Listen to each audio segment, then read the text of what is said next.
Welcome everyone. So will start with algorithm. सबसे पहले मतलब वाई एल्गोरिथम, राइट। कंप्यूटर के अंदर अगर हम देखते हैं, मतलब कंप्यूटर वर्ल्ड सॉफ्टवेयर इंजीनियरिंग के अंदर हम देखते हैं इवेंचुअली कर क्या रहे हैं, हम बड़े बड़े प्रॉब्लम्स को सॉल्व करते हैं, राइट। बट फॉर एग्जांपल अब कोई बड़ा प्रॉब्लम जो है वो इवेंचुअली एक दिन में तो सॉल्व नहीं है। सो फॉर एग्जांपल अमेजॉन है, अमेजॉन भी एक तरह से एक सॉफ्टवेयर है, गूगल एक तरह से सॉफ्टवेयर है, माइक्रोसॉफ्ट एक तरीके से सॉफ्टवेयर है, फेसबुक है, व्हाट्सएप है, राइट। ये सब एक तरीके के सॉफ्टवेयर हैं, राइट। बट ये ऑल ऑफ अ सडन एक दिन में तो नहीं बने थे। इनके अंदर जो है छोटे छोटे प्रॉब्लम्स को आइडेंटिफाई किया गया, उनको सॉल्व किया, उन छोटी छोटी प्रॉब्लम्स के जो सॉल्यूशंस थे उनको इंटीग्रेट किया और उससे इवेंचुअली बना एक प्रोडक्ट जो कि आज की डेट में आप मतलब जैसे फॉर एग्जांपल आप क्रोम बोल सकते हैं, आप प्ले स्टोर बोल सकते हैं, आप फेसबुक बोल सकते हैं, व्हाट्सएप बोल सकते हैं, माइक्रोसॉफ्ट वर्ड बोल सकते हैं। और even for example like even अगर आप बोलोगे जैसे एक आईफोन जो है, आईफोन भी अपने आप के अंदर उसका जो एक सॉफ्टवेयर का प्रोडक्ट है, right. So again like it's a combination of many solutions that kind of delivering a complete operating system, right. तो ऐसे करके एक सॉल्यूशन बनता है, राइट। अब इन प्रॉब्लम्स को अब जो फर्दर हमने जैसे बोला कि हम इन प्रॉब्लम्स को फर्दर छोटे छोटे प्रॉब्लम्स में सॉल्व करते हैं, में तोड़ देते हैं, राइट। बेसिकली इनको मॉड्यूलैरिटी बोलते हैं कि मतलब आपके पास एक बड़ा प्रॉब्लम आया, उसको छोटी छोटी मॉड्यूलर प्रॉब्लम्स के अंदर छोटी छोटी प्रॉब्लम्स में आपने वो कर दिया, बेसिकली उसको सेग्रीगेट किया और उसके बाद आपने एक प्रॉब्लम को पकड़ के उसको सॉल्व किया, राइट। सो अब जो इस प्रॉब्लम को पकड़ा और इसको सॉल्व करा, that journey is done through algorithms. So अब ये एल्गोरिथम होता क्या है? एल्गोरिथम एक स्टेप बाय स्टेप अप्रोच है जिसके अंदर आप एक प्रॉब्लम को आइडेंटिफाई करते हो और उसको सॉल्व करने की कोशिश करते हो, राइट। सो यूजुअली जैसे अगर हम जैसे कोडिंग के अंदर कहीं पे भी जाते हैं, कहीं आप इंटरव्यू दोगे, कुछ होगा तो आपसे पूछा जाएगा राइट अ कोड या राइट एन एल्गोरिथम, राइट। सो वहाँ पे मतलब जो आपका जो इंटरव्यूअर होता है वो आपसे ये एक्सपेक्ट करता है कि आप इस प्रॉब्लम का एक सॉल्यूशन दो। So essentially, algorithm is more like the solution to a given problem, but with some specific constraints. तो उसके अंदर कुछ चीज़ें होती हैं कि मतलब उस प्रॉब्लम के सॉल्यूशन को और इफेक्टिव बनाती हैं, राइट। तो अब वो कंस्ट्रेंट्स होते क्या हैं या वो कैरेक्टरिस्टिक्स क्या होते हैं एल्गोरिथम के, जिनको हम कंसिडर करते हैं, राइट। तो उसमें सबसे पहला आता है इनपुट। सो इनपुट होता है गिवन दिस प्रॉब्लम, आपको क्या पैरामीटर मिले हैं, राइट। सो से फॉर एग्जांपल मतलब मैं बोल देता हूँ जैसे कि मुझे मतलब मालूम मैं बोल देता हूँ मुझे दिल्ली से बैंगलोर जाना है, ठीक है। सो से हम ये बोलते हैं कि एक आदमी को दिल्ली से बैंगलोर जाना है, राइट। और हम ये बोल देते हैं कि एक आदमी भूखा है। अब ये भूखा आदमी और ये बंदा जो है जिसको दिल्ली से बैंगलोर जाना है, कोई रिलेटेबल इनपुट्स तो है नहीं, राइट। क्या होना चाहिए? एक relatable input. So for example इसमें हम ये बोल सकते हैं कि एक बंदे को दिल्ली से बैंगलोर जाना है, ये एक प्रॉब्लम स्टेटमेंट है, राइट। अब इसके अंदर हमारे पास क्या क्या है? हमारे पास एक बंदा है, राइट। हमारे पास एक प्लेन है जिससे कि वो जा सकता है, राइट। और हमारे पास सारे डिटेल्स हैं कि फॉर एग्जांपल कौन से टर्मिनल से प्लेन जाएगा, कौन सी लोकेशन से जाएगा। लेट्स से कि हमारे पास उसका जियो लोकेशन है। जियो लोकेशन आप समझ सकते हो, जैसे फॉर एग्जांपल आप जब कोई कैब बुक कराते हो तो आपका जहाँ से पिकअप होता है वो बेसिकली आपका एक जियो लोकेशन है, राइट। सो उसको कोऑर्डिनेट्स के फॉर्मेट के अंदर। सो हमारी जैसे मान लो अगर आप कहीं पे मान लो रह रहे हो, जैसे आप मान लो कहीं कहीं पे भी रह रहे हो, फॉर एग्जांपल आप पटना में रह रहे हो, दिल्ली में रह रहे हो, आपका एक शहर होगा से आपका फॉर एग्जांपल आपके शहर का नाम है मतलब मान लो एमजी रोड है, ठीक है। अब एमजी रोड के अंदर 111 नंबर आपका मकान है, ठीक है। सो गूगल को नहीं पता या मतलब गूगल मैप्स को नहीं पता कि 111 नंबर एमजी रोड करके एक जगह है, राइट। वो बोलता है ये 111 नंबर एमजी रोड जो है ये इस कोऑर्डिनेट्स के साथ मैप्ड है, राइट। सो जो वो जो लोकेशन निकालते हैं वो आपके उन कोऑर्डिनेट्स का निकालते हैं, वो उस कोऑर्डिनेट्स को पॉपुलेट करते हैं कोड के अंदर, राइट। मतलब वो इंटरनली नहीं बोलते अच्छा 111 नंबर एमजी रोड से इस बंदे को पिक कर लो। वो कहते हैं कि इस लोकेशन से इस जियो कोऑर्डिनेट से इस बंदे को पिक करना है, जो कि वो ऊबर ओला किसी को भी पास ऑन करते हैं, right. So coming back to our example, हम बोलते हैं कि मान लो इस इनपुट के अंदर कि आपको दिल्ली से बैंगलोर जाना है, आपके पास ये 2-3 इनपुट्स हैं। आपका प्लेन हो गया, आपके पास लोकेशन हो गया कहाँ से पिकअप होना है, और आपका बंदा हो गया कि जिसको आपको लेके जाना है, राइट। अब इसका आउटपुट क्या होगा कि इसका आउटपुट ये होगा कि ये बंदा और ये हमारी जियो लोकेशन है, ये यहाँ पे हमें पहुँचा देना है, ठीक है। और इनफैक्ट बंदा भी नहीं होगा, राइट। सिर्फ एक जियो लोकेशन होगा कि हमें इस जियो लोकेशन पे इस बंदे को पहुंचा देना है, राइट। अब इसके बाद इसके अंदर 2-3 और फैक्टर्स आते हैं जो कि होता है एक डेफिनेटिवनेस, इफेक्टिवनेस और एक और होता है फाइनाइटनेस। बेसिकली डेफिनेटिवनेस क्या बोलता है कि हर स्टेप जो है आपका आपके एल्गोरिथम के अंदर वो एक डेफिनेटिव स्टेप हो, जो आपका एम है ना ये उसको अचीव करने के लिए आपको हेल्प करे। एंड फॉर दैट मैटर कि ये जो स्टेप है जो कि आप इसको एग्जीक्यूट करोगे ये अनएम्बिगियस होना चाहिए और ये बिल्कुल प्रिसाइसली जो है मेथड में फिट होना चाहिए। अनएम्बिगियस का मतलब क्या होगा कि इसमें कोई कंफ्यूजन नहीं होनी चाहिए, क्लैरिटी होनी चाहिए, राइट। और प्रिसाइज क्या हुआ कि ये जो एम जो ये स्टेप आपका जो फुलफिल करना चाहता है, ये उस स्टेप को फुलफिल कर सके, राइट, विथ इफेक्टिवनेस, राइट। ये हो गया डेफिनेटिवनेस, राइट। फाइनाइटनेस का मतलब क्या हो गया कि ये मतलब जो आपका स्टेप जो आप एग्जीक्यूट कर रहे हो, जो आपके स्टेप्स जो है इन द एल्गोरिथम, वो सब एक फाइनाइट नंबर ऑफ स्टेप्स होना चाहिए। ऐसा नहीं है कि मतलब बस चलता ही जा रहा है, वो फाइनाइट नंबर ऑफ स्टेप्स होने जरूरी है, राइट। एंड थर्ड हो गया इफेक्टिवनेस। उसका मतलब क्या हुआ कि हर स्टेप जो है वो एक इफेक्टिव स्टेप होना चाहिए टुवर्ड्स योर सोल्यूशन, राइट। सो इसके अंदर आप जो भी स्टेप्स कर रहे हो, जो भी आप अपने स्टेप्स एल्गोरिथम में ले रहे हो, they should be effective enough to move your solution towards the solution, right. So ये तीन प्रॉब्लम्स होते हैं और ये दो चीजें हो गई, एक इनपुट आउटपुट और फिर उसके बाद एक डेफिनेटिवनेस, फाइनाइटनेस और इफेक्टिवनेस, राइट। अब हम इसको देखते हैं with an example of how to make a sandwich, right. उसके अंदर एक बहुत अच्छे तरीके से मैं आपको समझा पाऊंगा कि ये स्टेप्स, इनपुट आउटपुट, ये सब कैसे काम कर रहे हैं, ठीक है। सो देखते हैं अब एक example with how to make a sandwich, right. So जैसे कि मैंने कहा था, इसके अंदर ये 5 चीज़ें मैटर करती हैं। एल्गोरिथम, आपका एल्गोरिथम के अंदर बेसिकली ये 5 प्रॉपर्टीज है। एक इनपुट हो गया, एक आपका आउटपुट हो गया, एक डेफिनेटिवनेस हो गया, एक फाइनाइटनेस हो गया और एक इफेक्टिवनेस हो गया। मैं ये फाइल जो है ये आप लोगों के साथ शेयर कर दूंगा। इस फाइल का लिंक जो है नीचे डिस्क्रिप्शन में डाल दूंगा ताकि जो है आप इसको ईजिली रिलेट कर पाओ, ठीक है। सो जैसा कि एक बार बोला था, एक बार रीइटरेट कर देता हूँ। इनपुट्स हो गया जो कि आप ले रहे हो, and again like input can be 0 और मोर इनपुट्स। आउटपुट्स हो गए जो कि आप जनरेट कर रहे हो with your algorithm, right. At least आपका हर उसका एल्गोरिथम का जो है एक आउटपुट होना चाहिए, राइट। अदरवाइज मतलब आप क्यों ही एक प्रॉब्लम के अंदर मतलब चीज़ों को ले रहे हो और आपको जनरेट भी नहीं कर रहे, right. So without any output कोई एल्गोरिथम का सेंस नहीं बनता, राइट। देन हो गया एक डेफिनेटिवनेस, विच इज़ कि आपके नंबर ऑफ स्टेप्स जो हैं जो आप देख रहे हो, जो आप ले रहे हो, वो आपके प्रिसाइज और अनएम्बिगियस होने चाहिए, राइट। उसके अंदर क्लैरिटी होनी चाहिए। फाइनाइटनेस हो गया, एज आई मेंशन, राइट, कि आपके जो स्टेप्स है वो लिमिटेड होना चाहिए। ऐसा नहीं है कि आपका एल्गोरिथम चलता ही जा रहा है, चलता ही जा रहा है। उससे होगा क्या, मतलब अगर आप रियल लाइफ में देखोगे तो बेचारा बंदा थक जाएगा, जो आपका मतलब समझ लो इस केस में जो सैंडविच बना रहा है वो बेचारा बंदा थक के मर जाएगा।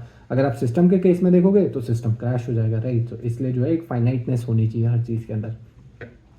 और एक हो गया last effectiveness, which is like कि जो आप कर रहे हो, राइट, सो उसका एक अच्छा आउटकम होना चाहिए टुवर्ड्स योर फाइनल गोल। सो अगर आप मान लो यहाँ पे अब मैं एक सैंडविच खाना चाहता हूँ, ठीक है। अब आप उसके अंदर बोलोगे मैं दाल के अंदर तड़का लगा देता हूँ, ठीक है। अब वो दाल में तड़का लगाने से मेरे सैंडविच को क्या बेनिफिट हुआ? सो दैट मीन्स वो स्टेप जो है वो यहाँ पे फिट नहीं हो रहा, राइट। तो आप यहाँ पे सिर्फ उन्हीं स्टेप्स को फिट इन करोगे जिससे कि आपको एक बेनिफिट मिल सके। सो चलो देखते हैं अब इसके अंदर ये कैसे काम करता है, ठीक है। इसके अंदर ये पैरामीटर्स देख लेते हैं। तो सबसे पहले हो गया, अब इसके अंदर हमारे इनपुट्स क्या हुए? इनपुट हुए हमारी ब्रेड हो गई।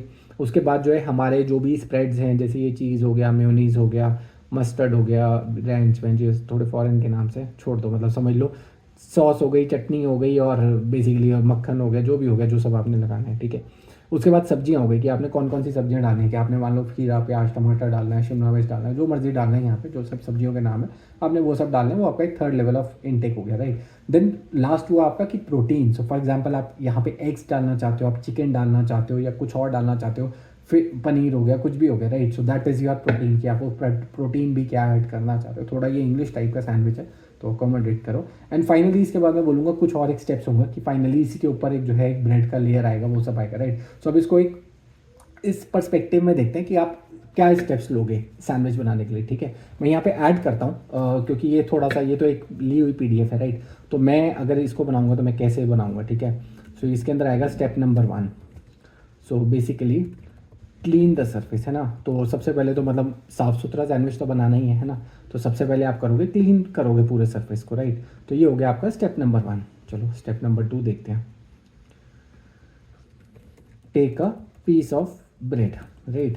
सो अब उसके अंदर मैंने बोला स्टेप नंबर 2 के अंदर सबसे पहले मुझे क्या लेना है, मुझे अपना बेस लेना है, राइट। सो ये मेरा हो गया step number 2, take a piece of bread. अब इसके अंदर इन्होंने ये 4-5 ऑप्शन दिए हैं, राइट। सो इसको हम बोलते हैं बेसिकली कि डिसीजन मेकिंग, कि मेरे को इनमें से कौन सा ब्रेड लेना है, कि मतलब मुझे ये जैसे इन्होंने डाल दिया, ब्रेड लेना है, पीटा पॉकेट लेना है, बेगल लेना है, ठीक है। सारे ब्रेड्स तो मुझे भी नहीं पता, बट ठीक है, जो भी ब्रेड्स है ये सब मुझे लेने हैं, ठीक है। इसके बाद फिर इसके बाद क्या आया, अब इसके ऊपर जब आपने ये ब्रेड ले लिया तो आपको उसके अंदर लगाना है कोई स्प्रेड, राइट। तो अब आपने बोला कि मैं इसके अंदर लगाऊंगा एक स्प्रेड, राइट। तो वो स्प्रेड कौन सा हो सकता है? तो आपने बोला स्टेप नंबर 3, तो अब आपका क्या होगा, अप्लाई द स्प्रेड, ठीक है। अब इसके अंदर आपका ये एक स्प्रेड हो सकता है, 2 स्प्रेड हो सकता है, 3 हो सकता है, जो मर्जी आप लगाना चाहो आप लगा सकते हो, है ना। तो इसके बाद अब ये हो गया स्टेप नंबर 3 आपका, कि आपने इसके ऊपर स्प्रेड लगाया, ठीक है। अब आपका स्टेप नंबर 4 आएगा, जो कि होगा कि आपने वेजिटेबल्स लगाई, right. Step number 4, apply the vegetables.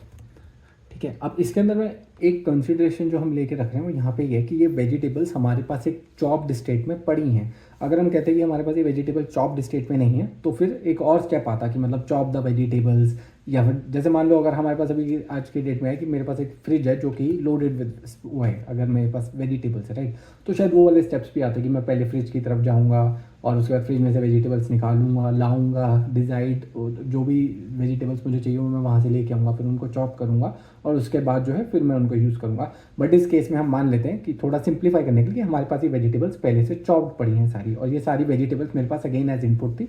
Similarly ये जो स्प्रेड्स भी हैं ये भी मेरे पास एज एन इनपुट थे। सिमिलरली ये जो आगे प्रोटीन दिख रहा है ये भी मेरे पास एज एन इनपुट पहले से पड़ा हुआ है। तो थोड़ा कॉम्प्लिकेशन को भी रिड्यूस रखते हैं, ज़्यादा चीज़ें नहीं डालते, राइट। इसके बाद स्टेप नंबर 5 क्या हो गया? स्टेप नंबर 5 हो गया से अप्लाई द रिक्वायर्ड प्रोटीन। ठीक है, अब इसमें ज़रूरी नहीं है, हो सकता है मैं नहीं भी लगाना चाहता है ना, तो मैं इसके अंदर इस स्टेप वाले स्टेप को स्किप भी कर सकता हूँ, राइट। और उसके अंदर अगर मैं लगाना चाहता हूँ तो मैं इसमें से चूज़ कर सकता हूँ, राइट। और अब इसके बाद क्या हो गया, अभी इसके अंदर कुछ स्टेप्स जो है वो शायद इस पिक्चर में नहीं दिख रहे, और तो हम खुद से ही ऐड करते हैं। ठीक है, सो स्टेप नंबर 6 हो गया हमारे लिए, कवर क्या बोलेंगे, cover properly with another piece of bread, है ना। तो कवर करेंगे तभी पूरा सैंडविच बनेगा, अदरवाइज तो ये मतलब एक खुला सैंडविच बनेगा तो सब बिखर जाएगा, है ना। तो हमें बिखरा हुआ अपना सॉल्यूशन तो चाहिए नहीं, हमें चाहिए कि हमारा सॉल्यूशन प्रॉपर होना चाहिए, ठीक ठाक दिखने वाला होना चाहिए, एक ईजी टू यूज़। सो इसके अंदर मतलब अब इसी एग्जाम्पल से हमें दिख रहा है कि मतलब इस सॉफ्टवेयर के अंदर हम कितनी चीज़ें देखते हैं, ईज़ ऑफ यूज़ देखते हैं, राइट। अब अगर मैं इसको ऊपर से कवर नहीं रखता तो फिर ये कस्टमर के लिए ईज़ ऑफ यूज़ नहीं है कि मतलब वो जैसे ही उठाएगा सब बिखर जाएगा, राइट। तो इसमें हमारे पास ईज़ ऑफ यूज़ भी हमारा एक कंसिडरेशन में आ गया, राइट। हम देख रहे हैं कि कितनी वैरायटी भी दिख रही है, राइट। सो हमारे पास कस्टमर का ऑप्शंस भी एक कंसिडरेशन में आ रहे हैं कि मतलब हम एक ही सॉफ्टवेयर के अंदर कितने ऑप्शंस भी रिवील करते हैं कस्टमर्स को, राइट। इस तरीके के भी बहुत सारे पैरामीटर्स होते हैं जो कि एक सॉफ्टवेयर के अंदर कवर किए जाते हैं, वो भी हम आगे किसी वीडियो में कवर करेंगे। But to precise, to summarise now, this is like these are all the steps that you need to create a sandwich. तो सबसे पहले आपने एक सरफेस लिया, सरफेस को क्लीन किया, उसके बाद आपने उसके ऊपर ब्रेड का पीस रखा, आपने जो भी आपको स्प्रेड है वो लगाए, आपने उसके ऊपर जो है सब्जियाँ लगाई, ठीक है। फिर आपने उसके ऊपर प्रोटीन वगैरह जो भी है वो लगाया, आपने उसको प्रॉपरली कवर किया और अब आपने इसको सर्व कर दिया, right. That's precisely the steps of to basically how to deliver a sandwich, right. अब इसके अंदर हम देखते हैं कि क्या हमारे इनपुट सारे सॉल्व हो रहे हैं। इनपुट्स हमारे सॉल्व हो गए, जो कि हमने कहा था कि ये जो सारे इंग्रेडिएंट्स है हमारे इनपुट हो गए। आउटपुट हमारा जो एक्चुअल सैंडविच है वो हो गया। अब डेफिनेटिवनेस, राइट, क्या हमारे स्टेप सारे प्रिसाइज हैं, क्या अनएम्बिगियस है, राइट। सो अब हम एक बार देख लेते हैं। सबसे पहले हमारा स्टेप था सरफेस क्लीन करना, बिल्कुल प्रिसाइज है, बिल्कुल क्लियरली हमने बताया। फिर उसके बाद हमने बोला take a piece of bread, हमने बिल्कुल क्लियरली बताया कि हमें एक ब्रेड उठानी है, कुछ भी इधर उधर का नहीं है, मतलब 19-20 नहीं है, इट्स लाइक सटीक स्टेप है बिल्कुल। फिर उसके बाद आ गया स्प्रेड अप्लाई करना, राइट। अगेन ब्रेड है, स्प्रेड है, अप्लाई कर दिया। उसके बाद वेजिटेबल्स लगाना, राइट, अगेन बिल्कुल क्लीन एंड क्लियर है। उसके बाद हमारा प्रोटीन लगाना, कवर करना, राइट। हमारी डेफिनेटिवनेस हमारी क्लियरली यहाँ पे फिट इन हो रही है। फाइनाइटनेस, राइट, क्या हम इस एल्गोरिथम को एक नंबर ऑफ स्टेप्स में एग्जीक्यूट कर पा रहे हैं? डेफिनेटली हम यहाँ पे कर पा रहे हैं। हमने 6 स्टेप्स के अंदर पूरा का पूरा एल्गोरिथम जो है हमने कवर कर दिया। इफेक्टिवनेस, राइट, क्या हर स्टेप हमारे को टूवर्ड्स द हमारे फाइनल गोल जो कि क्रिएटिंग द सॉल्यूशन जो है क्या उसकी तरफ ले जा रहा है? डेफिनेटली ले जा रहा है, राइट। सो अब इसके अंदर हम देख रहे हैं कि मतलब ये जो हमारा एल्गोरिथम था वो हमारी सारी प्रॉपर्टीज़ को फुलफिल कर रहा है। That means it is an effective algorithm, right. So this is how you right an algorithm, right. इसको आज की डेट में अभी जो है हमने बिल्कुल ही एक बेसिक लेमैन एग्जाम्पल की तरह देखा, बट ग्रेजुअली जो है जब हम एक्चुअल प्रॉब्लम्स की तरफ जाएंगे तो हम इन एल्गोरिथम्स को क्लियरली मतलब in the technique on the technical side भी देखेंगे।